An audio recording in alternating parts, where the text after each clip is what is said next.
ગંભીરા બ્રિજની ઘટના બાદ પંચમહાલ તંત્ર સફાળું જાગ્યું. પંચમહાલમાં આવેલા બ્રિજોની તપાસ શરૂ. ગંભીરા બ્રિજ તૂટી પડવાની ઘટના બાદ રાજ્યના વહીવટી તંત્રે તમામ બ્રિજોની સ્થિતિ તપાસનો આદેશ આપ્યો છે. ગોધરાના સાતપુલ બ્રિજની ક્ષતિગ્રસ્ત હાલત અંગે વહીવટીતંત્ર એક્શનમાં આવ્યું છે.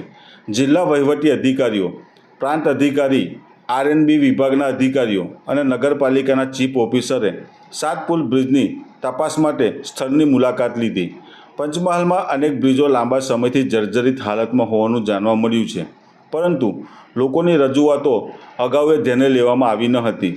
ગંભીરા બ્રિજની ઘટનાએ વહીવટીતંત્રને જાગૃત કર્યું છે અને હવે જિલ્લાના તમામ બ્રિજોની વિગતવાર તપાસ શરૂ કરવામાં આવી છે. આ પગલાંથી લોકોની સુરક્ષા અને બ્રિજોનું ટકાઉપણું સુનિશ્ચિત કરવાનો પ્રયાસ કરવામાં આવશે.